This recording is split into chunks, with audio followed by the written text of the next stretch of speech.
Congress government అధికారంలోకి వచ్చి నెల రోజుల పైన అయింది.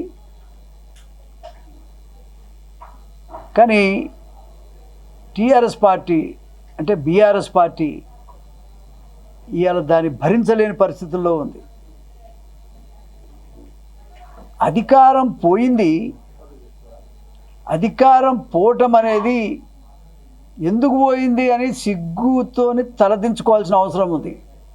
బీఆర్ఎస్ పార్టీ నాయకులు కేసీఆర్ గారు కానీ కేటీఆర్ గారు కానీ అసలు పోవటం ఎందుకు పోయిందో రివ్యూ చేసుకుంటారా మీరు? అసలు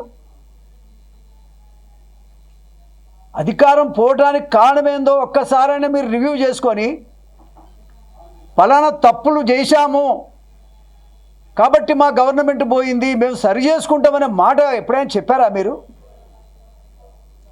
అహంకారాన్ని ప్రదర్శిస్తురే తప్ప ఆలోచన విధానం మీకు లేదు. ఇది చాలా బాధాకరమైన విషయంగా ఈ సందర్భంగా నేను తెలియజేస్తా ఉన్నా. ఒక సీనియర్ నాయకుడిగా నేను తెలియజేసేది ఏంటంటే, అధికారం పోవటం అనేది తప్పులు చేస్తేనే పోతుంది. అసలు ఏ తప్పులు చేశారో ఎప్పుడైనా మీరు ఆలోచించుకున్నారా అని అడుగుతా ఉన్నా. మేము ఇది చేస్తాం, మేము పోరాటం చేస్తాం, మేము విజృంభిస్తామని చెప్తున్నారు. అసలు మీరు ఎన్నడైనా రివ్యూ చేసుకున్నారా? ఏ తప్పు ఎక్కడ జరిగింది? ఎందుకు ప్రజలు మీకు దూరం అయ్యారు? అసలు ప్రజలను మీరు ఎప్పుడైనా కలిశారా అని నేను అడుగుతా ఉన్నా. అసలు మీరు ప్రజాస్వామ్యయుతంగా మీరు బతికారా అని నేను అడుగుతా ఉన్నా.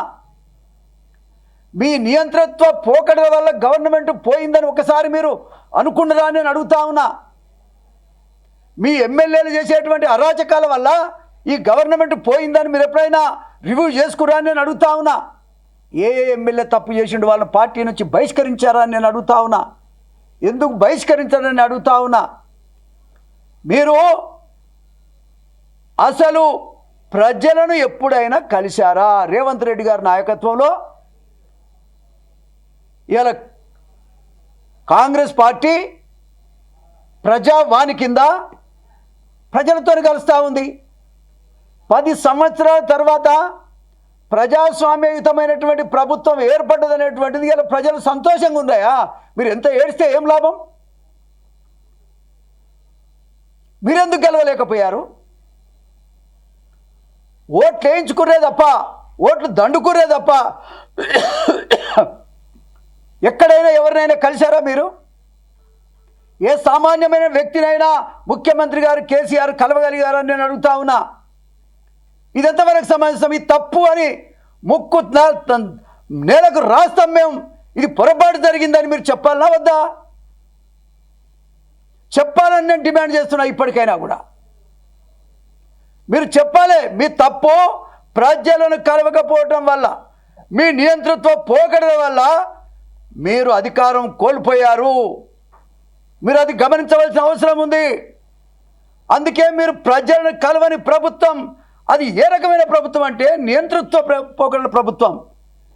ఒక నియంత ఈ రాష్ట్రాన్ని పరిపాలించిండని అలాంటి ప్రభుత్వం, అలాంటి నాయకత్వాన్ని తరిమి కొట్టినమని ప్రజలు సంతోషంగా స్వేచ్ఛా వాయువులు పీల్చుకుంటారు. ఇవాళ తెలంగాణలో రేవంత్ రెడ్డి గారి నాయకత్వంలో స్వేచ్ఛా వాయువులు పీల్చుకుంటారు ఇవాళ.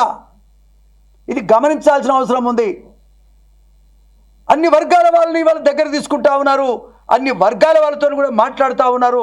ఇది గమనించాలి కేసీఆర్ కానీ కేటీఆర్ గారని ఈ సందర్భంగానే తెలియజేస్తా ఉన్నా.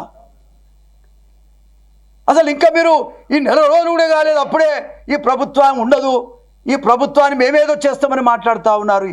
ఏ రకంగా మీరు చేస్తారండి? అప్రజాస్వామికంగా ఈ ప్రభుత్వాన్ని కూలదోస్తారా? ఏ రకంగా ఇది సమంజసం? మీరు మాట్లాడే మాటలు అసలు ఒక్క మాటలో చెప్పాలంటే మీరు నిజామును మించి పరిపాలన చేశారు. నిజామును మించి మీరు పరిపాలన చేశారు. ప్రజలను ఎక్కడ కూడా గౌరవించలేదు. గౌరవించలేని పరిస్థితికే మీకు ఈ పరిస్థితి దాపురించింది అనేది ఇలా గమనించుకోవాలి. మీరు 4 రోజులు కాదు అప్పుడే భరించలేకపోతా ఉన్నారు. ఏవో మాటలు మాట్లాడుతూ ఉన్నారు. వాళ్ళు పోవటం వల్ల దేశానికి ఏదో నష్టం వచ్చినట్టు. అరే మీరు పోవటం వల్లనే దేశానికి లాభం జరిగింది. ఇవాళ తెలంగాణకు లాభం జరిగిందని గమనించుకోవాలి. మీ ప్రభుత్వం నిజంగా ఇంకా కొనసాగితే మాత్రం ఈ రాష్ట్రంలో నిజంగా చెప్తున్నా నియంత పాలన కొనసాగేది తప్ప మరొకటి కాదు. ఇలా ప్రజలంతా కూడా సంతోషంగా ఉన్నారు. ఒక బరువు నెత్తిమీకెళ్ళి దించేసినట్టుంది తప్ప మరొకటి లేదు. ఇది గమనించుకోవాల్సిన అవసరం ఉందని ఈ సందర్భంగా నేను తెలియజేస్తా ఉన్నా. అరే ఎంత అన్యాయమయ్యా! మాదిగలు ఉంటే మాదిగలకి ఒక నియోజకవర్గానికి 40 నుంచి 50 వేల మంది ఉన్నారు ఒక్కొక్క నియోజకవర్గంలో. మాదిగలకు కనీసం ఎన్టీ రామారావు గారు కానీ, కాంగ్రెస్ గవర్నమెంట్లో విజయభాస్కర్ రెడ్డి గారు కానీ, అదేవిధంగా రాజశేఖర రెడ్డి గారు, చంద్రబాబు నాయుడు గారు కానీ సమాన ప్రాతిపదిక ఇచ్చిండ్రు. మాలలకు మంత్రి పదవి ఇస్తే మాదిగలకు కూడా ఇచ్చిండ్రు, మాదిగలకు మంత్రి పదవి ఇస్తే మాలలకు కూడా ఇచ్చిండ్రు.